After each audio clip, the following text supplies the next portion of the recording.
Bacaan Alkitab hari ini, Rabu 22 Juni 2022 sebagai berikut.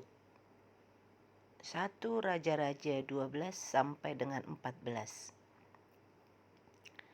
1 Raja-Raja 12. Kemudian Rehabeam pergi ke Sikem, sebab seluruh Israel telah datang ke Sikem untuk menobatkan dia menjadi raja.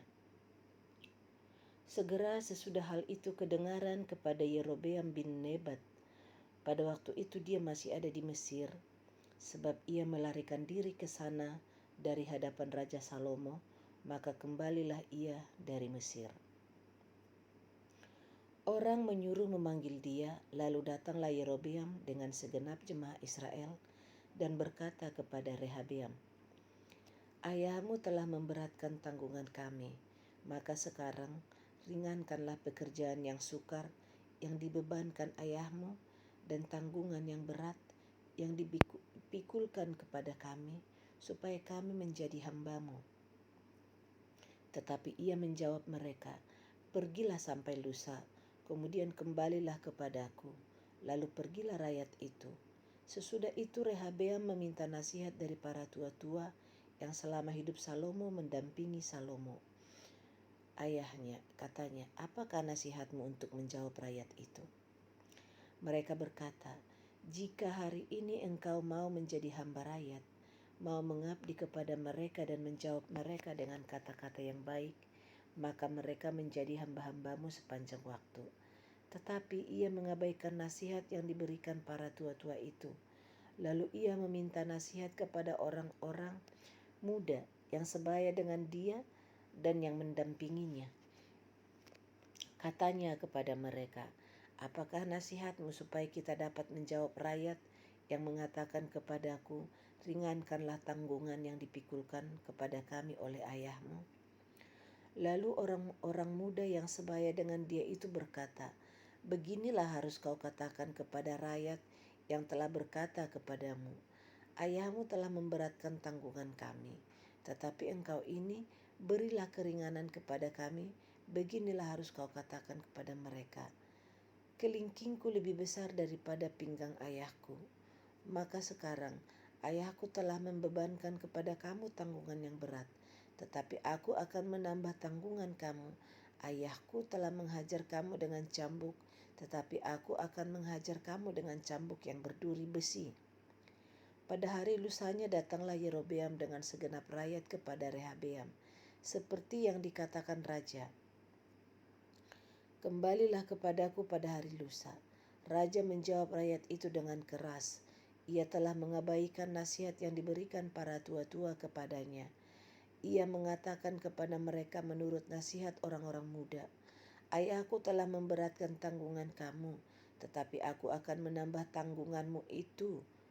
Ayahku telah menghajar kamu dengan cambuk, tetapi aku akan menghajar kamu dengan cambuk yang berduri besi."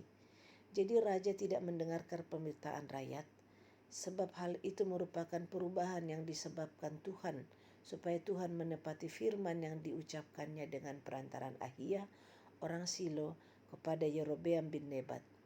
Setelah seluruh Israel melihat bahwa raja tidak mendengarkan permintaan mereka, maka rakyat menjawab raja, "Bagian apakah kita dapat daripada Daud? Kita tidak memperoleh warisan dari anak Isai itu. Ke kemahmu, hai orang Israel. Uruslah sekarang rumahmu sendiri, hai Daud." Maka pergilah orang Israel ke kemahnya, sehingga Rehabeam menjadi raja hanya atas orang Israel yang diam di kota-kota Yehuda. Kemudian Raja Rehabeam mengutus Adoram yang menjadi kepala Rodi, tetapi seluruh Israel melontari dia dengan batu sehingga mati. Bahkan Raja Rehabeam hampir-hampir tidak dapat menaiki keretanya untuk melarikan diri ke Yerusalem. Demikianlah mulanya orang Israel memberontak terhadap keluarga Daud sampai hari ini.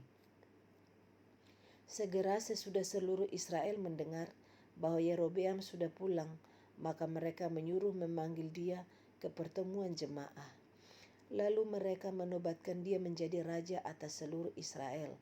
Tidak ada lagi yang mengikuti keluarga Daud selain dari suku Yehuda saja. Ketika Rehabeam datang ke Yerusalem, ia mengumpulkan segenap kaum Yehuda dan suku Benyamin, 180.000 teruna yang sanggup berperang untuk memerangi kaum Israel dengan maksud mengembalikan kerajaan itu kepada Rehabeam, anak Salomo. Tetapi datanglah firman Allah kepada Semaya abdi Allah demikian.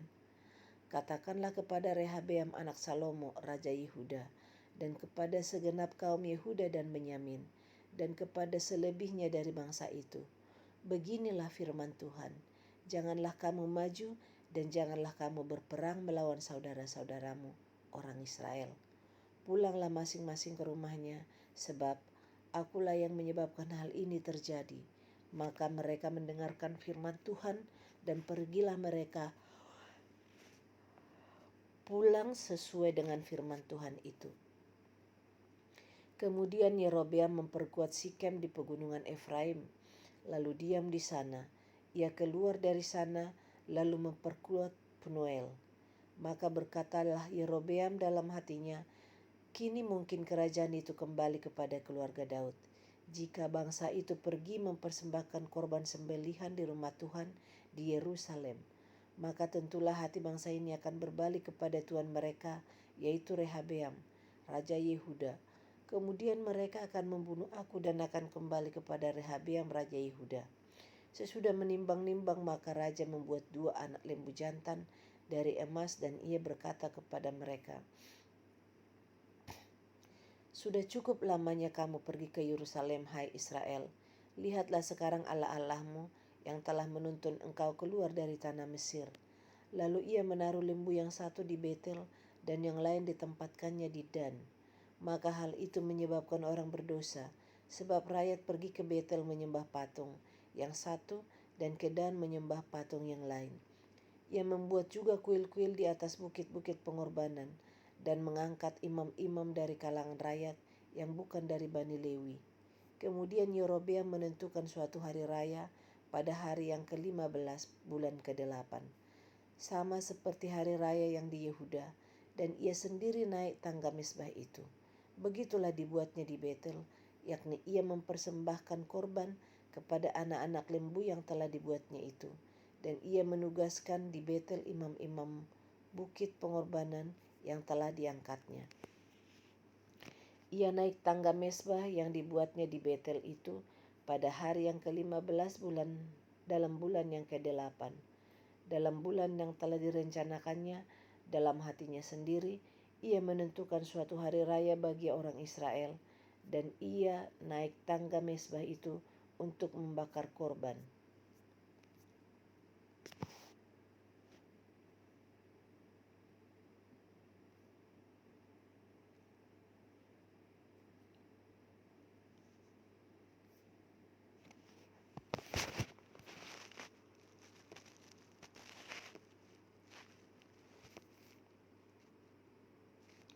Satu Raja-Raja 13. Sedang Yerobeam berdiri di atas mezbah itu sambil membakar korban, maka atas perintah Tuhan datanglah seorang abdi Allah dari Yehuda ke Betel. Lalu atas perintah Tuhan berserulah orang itu terhadap mezbah itu, katanya, hai mezbah, beginilah firman Tuhan, bahwasanya seorang anak akan lahir pada keluarga Daud, Yosia namanya. Ia akan menyembelih di atasmu, imam-imam bukit pengorbanan yang membakar korban di atasmu, juga tulang-tulang manusia akan dibakar di atasmu. Pada waktu itu juga ia memberitahukan suatu tanda ajaib, katanya, inilah tanda ajaib bahwa Tuhan telah berfirman, bahwasanya mezbah itu akan pecah sehingga tercurah abu yang di atasnya. Demi Raja Yerobeam mendengar perkataan abdi Allah yang diserukannya terhadap mezbah di Betel itu, ia mengulurkan tangannya dari atas mezbah dan berkata, tangkaplah dia. Tetapi tangan yang diulurkannya terhadap orang itu menjadi kejang, sehingga tidak dapat ditariknya kembali. Mezbah itu pun pecahlah, sehingga abu yang di atasnya tercurah, sesuai dengan tanda ajaib yang diberitahukan abdi Allah itu atas perintah Tuhan. Lalu berbicaralah raja dan berkata kepada abdi Allah itu, "Mohonkanlah belas kasihan Tuhan Allahmu dan berdoalah untukku supaya tanganku dapat kembali." Dan abdi Allah itu memohonkan belas kasihan Tuhan, maka tangan raja itu dapat kembali dan menjadi seperti semula.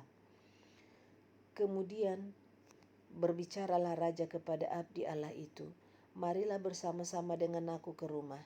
Segarkan badanmu, sesudah itu aku hendak memberikan suatu hadiah kepadamu."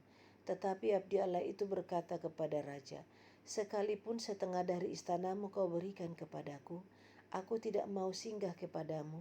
Juga aku tidak mau makan roti atau minum air di tempat ini. Sebab beginilah diperintahkan kepadaku atas firman Tuhan. Jangan makan roti atau minum air, dan jangan kembali melalui jalan yang telah kau tempuh itu." Lalu pergilah ia melalui jalan lain dan tidak kembali melalui jalan yang telah diambilnya untuk datang ke Betel. Di Betel diam seorang ibu, seorang nabi tua. Anak-anaknya datang menceritakan kepadanya segala perbuatan yang dilakukan abdi Allah pada hari itu di Betel. Mereka menceritakan juga kepada ayah mereka perkataan yang dikatakannya kepada raja. Kemudian ayah mereka bertanya, "Dari jalan manakah ia pergi?" Lalu anak-anaknya menunjukkan kepadanya jalan yang diambil abdi Allah yang datang dari Yehuda itu. Ia berkata kepada anak-anaknya, "Pelanai keledai bagiku." Mereka memelanai keledai baginya, lalu ia menunggangnya dan pergi mengikuti abdi Allah itu dan mendapatinya duduk di bawah sebuah pohon besar. Ia bertanya kepadanya, "Engkaukah abdi Allah yang telah datang dari Yehuda?" Jawabnya, "Ya, akulah itu." Katanya kepadanya, "Marilah bersama-sama aku ke rumah untuk makan roti." Tetapi jawabnya, "Aku tidak dapat kembali bersama-sama engkau dan singgah kepadamu.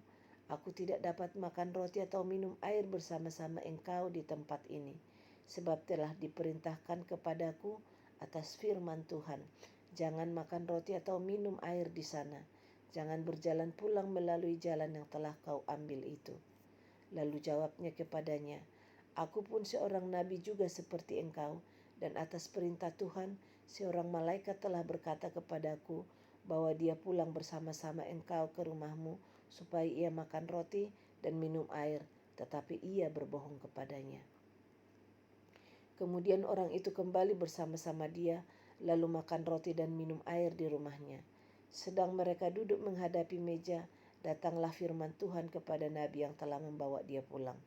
Ia berseru kepada abdi Allah yang telah datang dari Yehuda, "Beginilah firman Tuhan, karena engkau telah memberontak terhadap titah Tuhan dan tidak berpegang pada segala perintah yang diperintahkan kepadamu oleh Tuhan Allahmu, tetapi kembali dan makan roti dan minum air di tempat ini, walaupun ia telah berfirman kepadamu, jangan makan roti atau minum air, maka mayatmu tidak akan masuk ke dalam kubur nenek moyangmu." Setelah orang itu makan roti dan minum air, dipelanailah keledai baginya. Orang itu pergi, tetapi di tengah jalan ia diserang seekor singa dan mati diterkam. Mayatnya tercampak di jalan dan keledai itu berdiri di sampingnya. Singa itu pun berdiri di samping mayat itu. Orang-orang yang lewat melihat mayat itu tercampak di jalan dan singa berdiri di sampingnya. Dan mereka menceritakan di kota tempat kediaman nabi tua itu. Ketika hal itu kedengaran kepada nabi yang telah membujuk dia berbalik kembali, ia berkata, "Dialah abdi Allah yang telah memberontak terhadap titah Tuhan. Tuhan menyerahkan dia kepada singa yang mencabik dan membunuhnya sesuai dengan firman Tuhan yang diucapkannya kepadanya." Lalu berbicaralah ia kepada anak-anaknya, "Pelanailah keledai bagiku," dan mereka memelanainya. Kemudian ia pergi dan menemukan mayat orang itu tercampak di jalan, sedang keledai dan singa berdiri di sampingnya. Singa itu tidak memakan mayat itu dan tidak mencabik keledai itu. Nabi tua itu mengangkat mayat abdi Allah itu, menaruhnya ke atas keledai dan membawanya kembali ke kotanya sendiri untuk diratapi dan dikuburkan. Mayat orang itu dikuburkannya ke dalam kuburnya sendiri, maka diratapilah dia, "Wahai saudaraku." Setelah ia menguburkannya, ia berkata kepada anak-anaknya, Kalau aku mati, kuburkanlah aku dalam kubur ini bersama dengan abdi Allah itu, dan taruhlah tulang-tulangku di sisi tulang-tulangnya. Sebab perkataan yang atas perintah Tuhan telah diserukannya terhadap mesbah yang di Betel itu, dan terhadap segala kuil di bukit-bukit pengorbanan yang di kota-kota Samaria akan betul-betul terjadi. Sesudah peristiwa ini pun, Yerobeam tidak berbalik dari kelakuannya yang jahat itu, tetapi mengangkat pula imam-imam dari kalangan rakyat untuk bukit-bukit pengorbanan. Siapa yang mau saja ditabiskannya menjadi imam untuk bukit-bukit pengorbanan. Dan tindakan itu menjadi dosa bagi keluarga Yerobeam, sehingga mereka dilenyapkan dan dipunahkan dari muka bumi.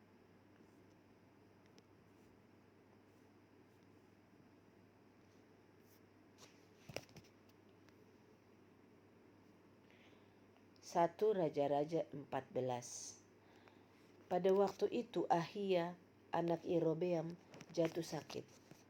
Lalu Yerobeam berkata kepada istrinya, "Berkemaslah, menyamarlah supaya jangan diketahui orang bahwa engkau istri Yerobeam, dan pergilah ke Silo.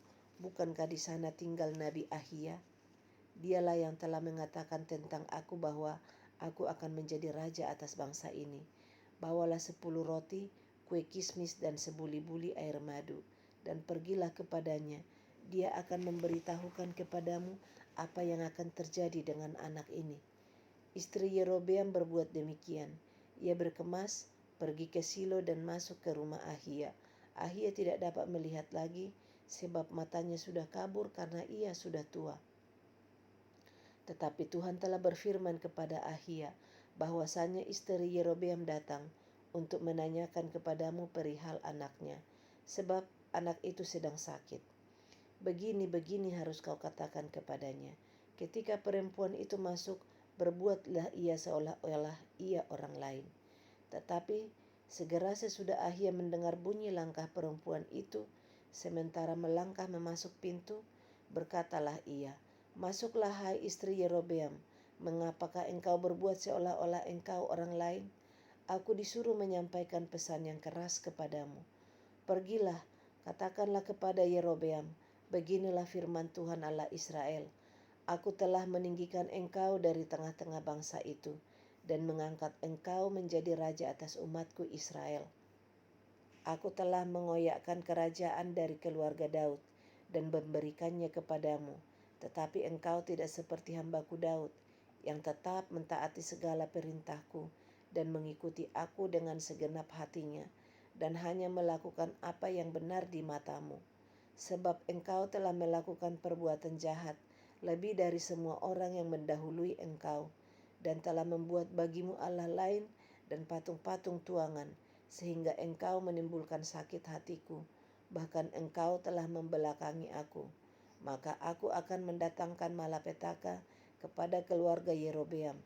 Aku akan melenyapkan daripada Yerobeam setiap orang laki-laki, baik yang tinggi maupun yang rendah kedudukannya di Israel.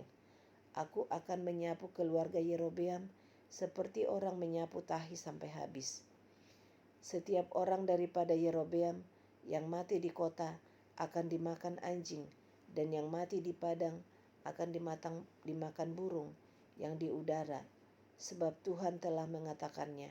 Tetapi bangunlah dan pulang ke rumahmu. Pada saat kakimu melangkah masuk kota, anak itu akan mati. Seluruh Israel akan meratapi dia dan menguburkan dia, sebab hanya dialah daripada keluarga Yerobeam yang akan mendapat kubur, sebab di antara keluarga Yerobeam hanya padanya lah terdapat sesuatu yang baik di mata Tuhan Allah Israel. Dan Tuhan akan membangkitkan baginya seorang raja atas Israel yang akan melenyapkan keluarga Yerobeam seperti kenyataan sekarang ini. Kemudian Tuhan akan menghajar orang Israel sehingga tergoyah-goyah seperti gelagah di air, dan ia akan menyetakkan mereka daripada tanah yang baik ini yang telah diberikannya kepada nenek moyang mereka. Ia akan menyentakkan mereka ke seberang sungai Efrat sana, oleh karena mereka telah membuat tiang-tiang berhala mereka dan dengan demikian menyakiti hati Tuhan. Ia akan lepas tangan terhadap orang Israel oleh karena dosa-dosa yang telah dilakukan Yerobeam dan yang mengakibatkan orang Israel berdosa pula. Sesudah itu bangkitlah istri Yerobeam dan pergi, lalu sampailah ia ke Tirsa. Pada saat ia masuk melangkahi ambang pintu rumah, matilah anak itu. Mereka menguburkannya dan seluruh Israel meratapi dia sesuai dengan firman Tuhan yang diucapkannya dengan perantaran hambanya Nabi Ahia. Selebihnya dari riwayat Yerobeam, bagaimana ia berperang dan bagaimana ia memerintah, sesungguhnya semuanya itu tertulis dalam kitab sejarah raja-raja Israel. Lamanya Yerobeam memerintah ada 22 tahun. Kemudian ia mendapat perhentian bersama-sama dengan nenek moyangnya. Maka anaknya menjadi raja menggantikan dia. Adapun Rehabeam anak Salomo, ia memerintah di Yehuda. Rehabeam berumur 41 tahun pada waktu ia menjadi raja, dan 17 tahun lamanya ia memerintah di Yerusalem, kota yang dipilih Tuhan dari antara segala suku Israel untuk membuat namanya tinggal di sana. Nama ibunya ialah Naamah, seorang perempuan Amon. Tetapi orang Yehuda melakukan apa yang jahat di mata Tuhan, dan mereka menimbulkan cemburunya dengan dosa yang diperbuat mereka lebih daripada segala yang dilakukan nenek moyang mereka. Sebab mereka pun juga mendirikan tempat-tempat pengorbanan dan tugu-tugu berhala dan tiang-tiang berhala di atas setiap bukit yang tinggi dan di bawah setiap pohon yang rimbun. Bahkan ada pelacuran bakti di negeri itu. Maka berlaku sesuai dengan segala perbuatan keji bangsa-bangsa yang telah dihalau Tuhan dari orang Israel. Tetapi pada tahun kelima zaman Raja Rehabeam, majulah Sisak Raja Mesir menyerang Yerusalem. Ia merampas barang-barang perbendaharaan rumah Tuhan dan barang-barang perbendaharaan rumah raja. Semuanya dirampasnya. Ia merampas juga segala perisai emas yang dibuat Salomo. Sebagai gantinya Raja Rehabeam membuat perisai-perisai tembaga yang dipercayakannya kepada pemimpin-pemimpin bentara yang menjaga pintu istana raja. Setiap kali raja masuk ke rumah Tuhan, bentara-bentara membawa masuk perisai-perisai itu, dan mereka pula yang mengembalikannya ke kamar jaga para bentara. Selebihnya dari riwayat Rehabeam dan segala yang dilakukannya, bukankah semuanya itu tertulis dalam kitab sejarah raja-raja Yehuda? Dan terus-menerus perang ada di antara Rehabeam dan Yerobeam. Kemudian Rehabeam mendapat perhentian bersama-sama dengan nenek moyangnya, dan ia dikuburkan di samping nenek moyangnya di kota Daud. Nama ibunya ialah Naamah, seorang perempuan Amon. Maka Abiam anaknya menjadi raja menggantikan dia. Demikian pembacaan Alkitab hari ini. Terima kasih.